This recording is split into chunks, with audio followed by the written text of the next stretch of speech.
Maglagay ka ng mga bandera, iba't ibang kulay para buhay na buhay yung lugar. I love your suggestions. I really appreciate it so much. Pero dito sa place namin, parang hindi siya akma kasi mostly yung mga colorful flaglets nakikita ko lang sa mga beach, ganyan. So dito ay remain as aesthetic lang yung color, more on neutral. Ayaw namin ng mga loud colors kasi parang hindi siya nagko-complement sa green. Gusto kasi namin mas mag-stand out yung greenery ng lugar kasi yun yung nakaka-relax sa mata, nakaka-therapy sa mata, lalo na pag yung mga mata is pagod na sa computer, sa mga cellphone. Yun yung good for the eyes. At i-flex ko lang, malapit nang matapos yung ating bagong pinapadagdag na mga cabins. Today, naglalagay na sila ng mga kugon para doon sa veranda. So, ayan. Excited na kami matapos yan, guys. Sana maihabol ngayong February 14. So, ayan guys, papalitan na natin itong mga gray na upuan. Oo, kasi ang daming nagsasuggest sa inyo na hindi siya bagay. So, itong mga gray na upuan, lagay ko na lang doon sa aming mga bagong pinapagawang cabins. Yes, pagastos tong mga nire-request nyo sa akin, ha? Para hindi na ako natutuwa. Tama na. Wow, kabongga. So, ito na guys, napalitan ko na kasi ang dami talaga nagko-comment sa inyo na palitan ko yung upuan dito ng mas mabagay or aesthetic. So, ito, bagay na bagay siya sa concept talaga namin dito at inaamin ko rin, napangitan din ako doon sa monoblock na gray. Hindi siya akma sa concept na neutral colors, na white and woody. Ayan. So, ito, sobrang ganda niya na guys. Mas lalo ko siya na-appreciate ngayon. Thank you sa mga comments and suggestions to you guys. Ang ganda na, di ba?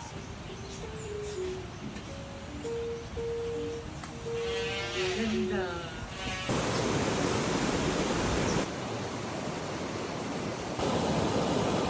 Thank you nga pala kay Jennifer at Reggie. Ngayon, nakuha ko na yung permit. So, ayan mga bells, dumating na ang ating puti na lang, dumating na yung ating business permit. Ilagay na natin ito dito.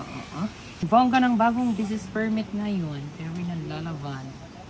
Very aesthetic.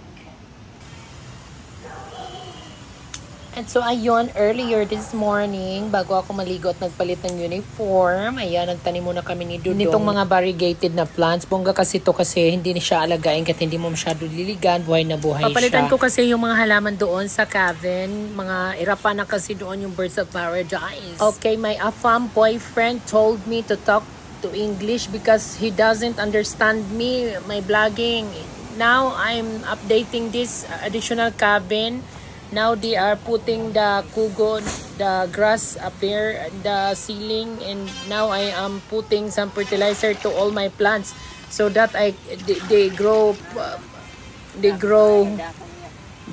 respectfully. My fertilizer mix is mixed with my pea and the complete urea there. So I'm putting all the dying plants so they are grow again and they have future. So Dudong is helping me out all the way and we are walking all around us the corner. Now I am teaching Dudong how to plant it perfectly.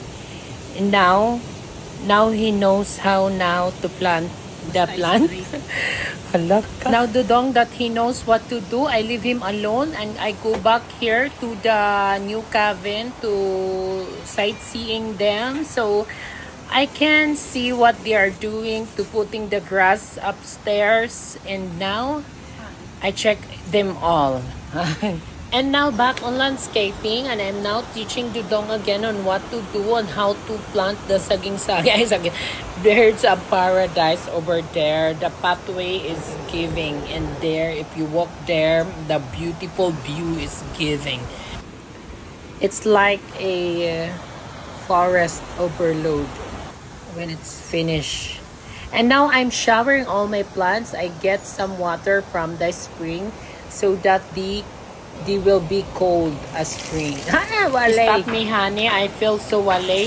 So I go back to work and see you again.